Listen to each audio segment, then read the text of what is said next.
నమస్తే, welcome to BCN news. నేను విజయలక్ష్మి. ముందుగా ముఖ్యాంశాలు. రాష్ట్రంలో విధ్వంసమైన వ్యవస్థలను 2 ఏళ్లలోనే గాడిన పెట్టామన్న సీఎం చంద్రబాబు. కేంద్ర రాష్ట్ర ప్రభుత్వాల భాగస్వామ్యంతో గ్రామీణ ప్రాంతాల రూపురేఖలు మార్చేస్తామని హామీ.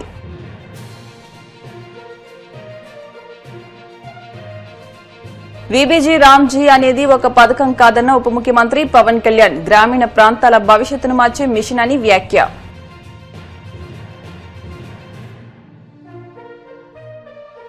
రాష్ట్రంలో మహిళలపై జరుగుతున్న అఘాయిత్యాలు, అరాచకాలకు హోంమంత్రి అనిత బాధ్యత వహించాలి. వైసీపీ అధికార ప్రతినిధి నాగమల్లీశ్వరి డిమాండ్.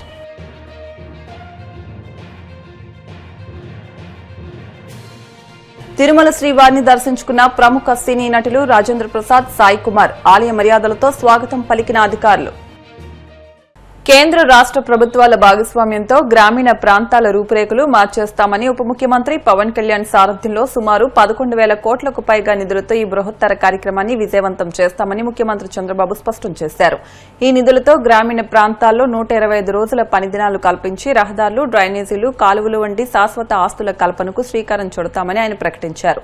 కేంద్ర ప్రభుత్వ ప్రతిష్టాత్మక పథకమైన Viksit Bharat guarantee for Rozgar Ajeevika mission VBG Ramji Tirupati జిల్లా రైల్వే కోడూరు నుంచి ప్రారంభమై దేశవ్యాప్తంగా అమల్లోకి రావడం చారిత్రాత్మకమని ఆయన అభివర్ణించారు.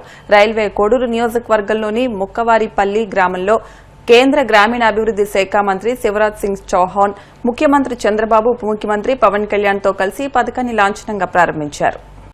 మీరందరూ ఒకటి కోరారు, మా కోడూరుని తిరుపతి జిల్లాలో చేర్చమని. మీ కోరిక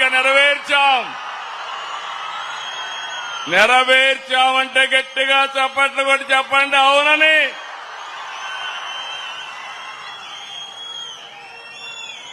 ఈరోజు మనందరం ఒక పవిత్రమైన కార్యక్రమం, గ్రామాల్ని, ముఖ చిత్రాల్ని మార్చే కార్యక్రమం. ఒక పక్క డిప్యూటీ సీఎం పవన్ కళ్యాణ్ గారు దేశానికి మొత్తం ఆదర్శమైన ఈ కార్యక్రమాన్ని ప్రారంభిస్తున్నటువంటి మనందరి మామ, దేశానికి మామ శివరాజ్ సింగ్ చౌహాన్ గారు. గట్టిగా చెప్పండి, మనందరికీ మామ అని గట్టిగా చెప్పండి. 4వ ముఖ్యమంత్రి.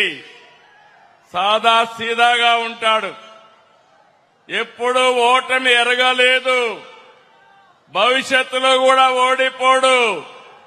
ఇప్పుడే మీరు చూశారు, ప్రజల మనిషి, అందరి మామ శివరాజ్ సింగ్ చౌహాన్ గారికి గట్టిగా స్వాగతం పలకండి. మిత్రుడు ఎల్లప్పుడూ కూడా ఈ రాష్ట్రానికి ఏదో చెయ్యాలని తాపత్రయపడే వ్యక్తి, రాష్ట్రాన్ని పునర్నిర్మాణం చేయాలని సినిమాల్లోనే కాదు రాజకీయాల్లో కూడా చరిత్ర సృష్టిస్తున్న వ్యక్తి.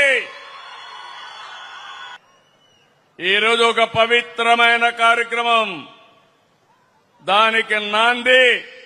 నిన్నటి వరకు మీరు చూస్తే మంగంపేట వెరైటీస్ వరకే పరిమితం. ఈరోజు దేశానికి ఆదర్శాన్నిచ్చే జీ కార్యక్రమం ఇక్కడ ప్రారంభించుకోవడం ఒక చరిత్ర, ఒక హిస్టరీ. ఇంత మునుపు నరేగా రాయలసీమ నుంచే ప్రారంభించారు.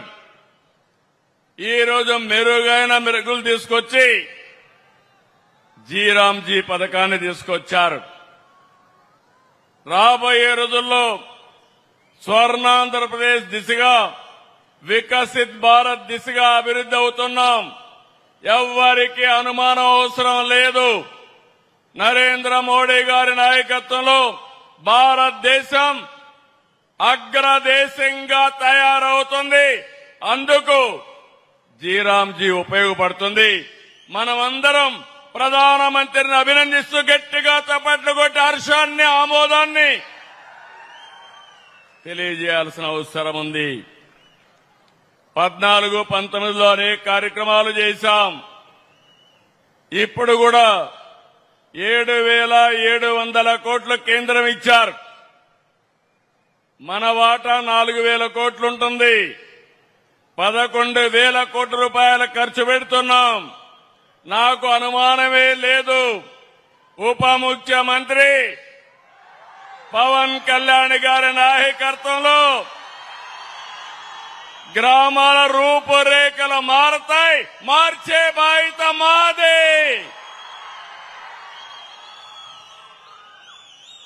ఈరోజు కేంద్రం కొత్త ఆలోచనలు, కొత్త విధానాలతో సమాజానికి మేలు చేసే విధంగా ఈ కార్యక్రమాన్ని తెచ్చారు. ఒకప్పుడు 100 రోజులు, ఇప్పుడు 125 రోజులు. వ్యవసాయ సమయంలో హాలిడే, అక్కడ 60 రోజులు కలుపుకుంటే సంవత్సరం అంతా పండగల రోజులు తప్ప 185 రోజులు పేదవాళ్ళకి పని కల్పించే ఏకైక కార్యక్రమం జీరాంజీ అని చెప్పి కూడా మీకు తెలియజేస్తున్నా. వీబీజీ రామ్జీ అనేది ఒక పథకం కాదు, గ్రామీణ ప్రాంతాల భవిష్యత్తును మార్చే మిషన్ అని ఉప ముఖ్యమంత్రి పవన్ కళ్యాణ్ పేర్కొన్నారు. ఈ పథకం ద్వారా 100 రోజుల ఉపాధిని 125 రోజులకు పెంచడం గొప్ప నిర్ణయమన్నారు. అదనంగా 25 రోజుల ఉపాధి భరోసాతో శ్రామికుల కుటుంబాలకు మరింత ఆర్థిక భద్రత లభిస్తుందని చెప్పారు. వ్యవసాయ సీజన్లో 60 రోజుల విరామం కల్పించడం రైతులకు ఉపయుక్తంగా ఉంటుందన్నారు. కొత్త పథకం కింద 2026-27 సంవత్సరంలో కేంద్రం తన వాటా కింద 7,707 కోట్లు కేటాయించిందని, దేశంలోనే ఇది 3వ అతిపెద్ద కేటాయింపని స్పష్టం చేశారు. ఎలక్షన్ తర్వాత ఇదేనా అంటే లేసా, నేను వచ్చాను 2-3 సార్లు వచ్చాను.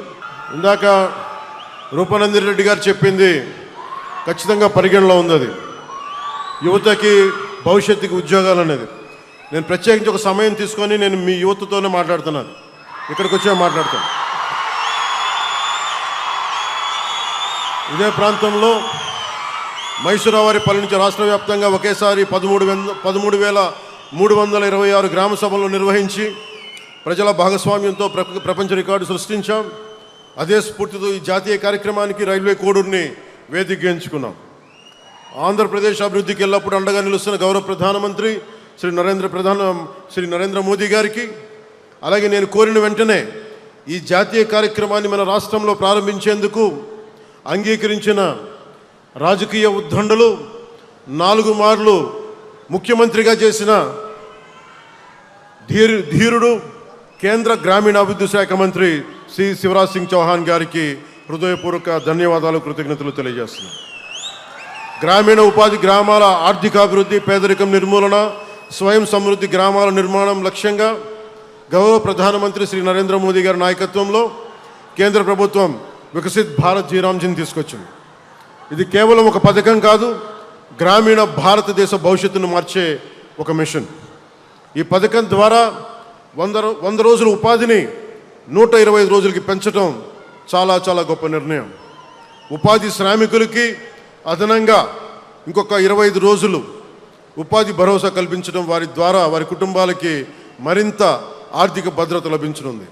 జీరాంజీ పథకం ద్వారా ముఖ్యంగా రైతుల అవసరాలను దృష్టిలో పెట్టుకొని మరి పంటల సాగు సమయంలో శ్రామికుల కొరత రాకుండా వ్యవసాయ సీజన్లో 60 రోజుల విరామం కల్పించడం, ఇది రైతులకి చాలా చాలా ఉపయోగపడే నిర్ణయం. 26-27 సంవత్సరానికి కేంద్ర ప్రభుత్వం తన వాటాగా 7,707 కోట్లు కేటాయించింది. దేశంలో ఇందాక చెప్పినట్టుగా ఇది 3వ అతిపెద్ద కేటాయింపు. రాష్ట్ర ప్రభుత్వం వాటాతో కలిపి ఆంధ్రప్రదేశ్లో ఈ కార్యక్రమం అమలుకు మొత్తం 12,845 కోట్ల వ్యయం ఖర్చు చేయనున్నాం. గత 2 ఏళ్లలో ఉపాధి హామీ నిధులను సమర్థవంతంగా వినియోగిస్తూ పల్లె పండుగ మరియు పల్లె పండుగ 2 కార్యక్రమాల ద్వారా 16,695 కోట్ల ఉపాధి నిధులను వినియోగించాం. ఈ నిధులతో అంటే గత వైసీపీ చేసిన పాలనకి మనకి తేడా చెప్తున్నాం. ఈ నిధులతో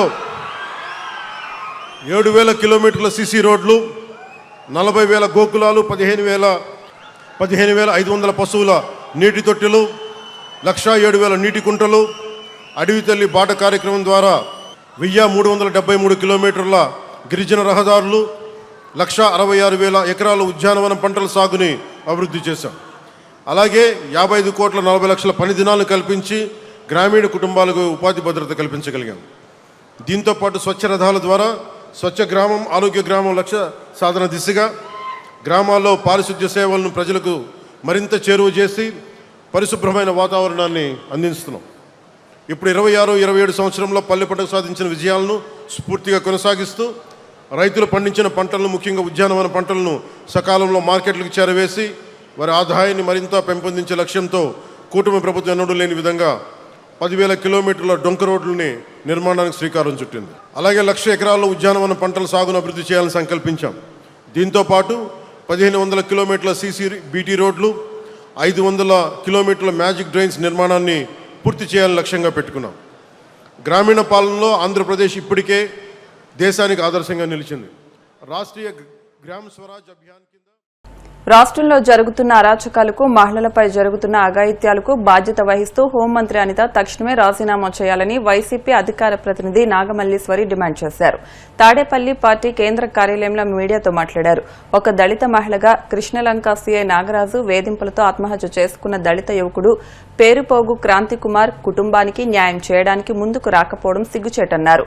విజయవాడలోనే ఉంటూ సినిమా ఫంక్షన్లకు, క్రికెట్ ఈవెంట్లకు హాజరవుతున్న హోంమంత్రి అనిత తోటి దళిత కుటుంబాన్ని పరామర్శించి న్యాయం చేస్తానని హామీ ఇవ్వడానికి కూడా తీరిక లేకుండా పోయిందా అని ప్రశ్నించారు. కూటమి ప్రభుత్వంలో ఎంత బాగా రెడ్ బుక్ రాజ్యాంగాన్ని నడుపుకుంటున్నారు. అంబేద్కర్ గారి రాసినటువంటి రాజ్యాంగాన్ని పక్కన పెట్టి ఇవాళ సూటిగా నేను కొన్ని క్వశ్చన్లు హోంమంత్రి గారిని అడుగుదామని అనుకుంటున్నాను. ఎందుకంటే లా అండ్ ఆర్డర్ తప్పిపోయింది, అడ్డగోలుగా ఇష్టం వచ్చినట్టు అరెస్టులు చేసుకొని వెళ్ళిపోతున్నారు.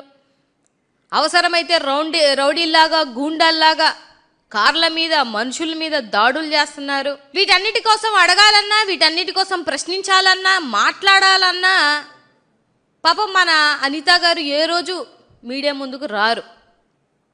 ఆవిడ కేవలం జగన్మోహన్ రెడ్డి గారిని తిట్టడానికి, లోకేష్ బాబు గారిని వెనకేసుకొని రావడానికి, అలాగే హెరిటేజ్ కోసం, వీటన్నిటి కోసం మాట్లాడడానికి ఆవిడ ప్రెస్ మీట్లు పెట్టినటువంటి సందర్భాలే ఉన్నాయి తప్ప ఏ రోజు ఒక మహిళ కోసం కానీ, లేకపోతే మైనర్ బాలికల కోసం కానీ, లేకపోతే రేపై చనిపోయినటువంటి బిడ్డల కోసం కానీ ఆరాట పడినటువంటి ఒక్క సిచ్యువేషన్ లేదు ఈ 2 yearsలో. సో ఇవాళ కూడా మీ లా అండ్ ఆర్డర్ ఏ విధంగా తప్పిపోయింది అనేదానికి సాయి కృష్ణ లాకప్ డెత్ విషయం అనేది మీ చాతకాని ప్రభుత్వానికి నిదర్శనం. అంటే ఇవాళ నేను అడుగుతున్నాను అనిత గారు, అటు సాయి కృష్ణ తల్లిగారి విషయంలో, అలాగే మన దళిత బిడ్డ అయినటువంటి క్రాంతి విషయంలో ఏ మాత్రమైనా పొద్దున్నేసే విజయవాడలోనే తిరుగుతూ ఉంటారు కదా, ఆ కారు అటువైపున వెళ్ళి పరామర్శించన్నా రావచ్చు కదా. అంత బిజీ షెడ్యూల్లో ఏం చేస్తున్నారో మరి కూడా నాకు అర్థం కావట్లా. పొలోమని అన్నిటికీ ప్రెస్ మీట్లు పెడుతున్నటువంటి అనిత గారు ఈ 2 విషయాలలో, లాకప్ డెత్ విషయాలలో కానీ, లేకపోతే రేపులు జరిగినటువంటి విషయాల్లో కానీ ఏ విషయంలో కూడా ఒక్కరోజు కూడా ప్రెస్ మీట్ పెట్టలేదు. అది నాకు చాలా ఆశ్చర్యం వేస్తున్నటువంటి విషయం. చెప్పడానికి మాత్రం మీడియా ముందుకు వస్తే 70,000 సీసీ కెమెరాలు తీసుకొచ్చానని చెప్పారు. ఏవి ఆ 70,000 సీసీ క్యామ్లు ఏమైపోయాయో చెప్పాలి. సాయి కృష్ణని మార్కాపురం నుంచి విజయవాడకి తీసుకొచ్చి, విజయవాడ నుంచి ఒక హోటల్కి తీసుకొచ్చి, అక్కడి నుంచి హాస్పిటల్కి తీసుకొచ్చి, అక్కడి నుంచి శ్మశాన వాటానికి తీసుకెళ్ళినప్పుడు ఇంత ప్రాసెస్లో ఎక్కడ ఒక సీసీ క్యామ్ పనిచేయలేదా? తెచ్చిన మీ 70,000 సీసీ క్యామ్లు ఒకచోట కూడా పనిచేయలేదా? మాది బ్రహ్మాండంగా ఈగల్ టీం పనిచేస్తుంది అని చెప్పి కబుర్లన్నీ చెప్తున్నారు కదా అనిత గారు. ఎక్కడికి వెళ్ళింది మీ ఈగల్ టీము? ఎక్కడ నిద్రపోతుంది మీ ఈగల్ టీము? అంటే కాస్తైనా అట్లీస్ట్ రాజ్యాంగబద్ధమైనటువంటి ఒక మంచి పదవిలో ఉన్నారు కదా. మీరు తప్పు చేయడాలు, పాపం అమాయకంగా పోలీస్ డిపార్ట్మెంట్ వాళ్ళందరినీ బలి పశువులను చేసినట్టు వాళ్ళని అరెస్టు, వాళ్ళు సస్పెండ్లు, ఏమన్నంటే ఏదన్నా క్వశ్చన్ చేస్తే నేను సస్పెండ్ చేసేసాను కదా అమ్మయ్య నేను చేతులు కడిగేసుకోవచ్చు హ్యాపీగా. అంటే ఎన్ని కేసులు ఇలా చేస్తున్నారో, ఎన్ని కాసులు తెచ్చుకుంటున్నారో కూడా రాష్ట్రంలో ఉన్నటువంటి ప్రజలకు అర్థం కావాలి. పెరోలు మీకు నచ్చిన వాళ్ళకి ఇచ్చుకుంటారు, బీఆర్లో ఉన్న సీఎల్ని తెచ్చుకుంటారు. అమ్మ పలానా హంతకుడు ఏమయ్యాడంటే నాకు తెలీదు, పెరోలు ఎందుకు ఇచ్చారమ్మా అంటే నాకు తెలీదు, సీఎల్ని ఎందుకు సస్పెండ్ చేశారమ్మా అంటే నాకు తెలీదు. ఇంకేం తెలుసు తమరికి? ఇంకేం తెలుసు అక్క నీకు? ఎన్ని పెరోలు వచ్చాయో, ఎన్ని కాసులు వచ్చాయో. మన పాయకరావుపేటలో విశ్వసనీయ వర్గాల సమాచారం ఏంటంటే 40 ఎకరాలు కొనేసేవని. ఇప్పుడు కాసేపు ప్రకటనలు.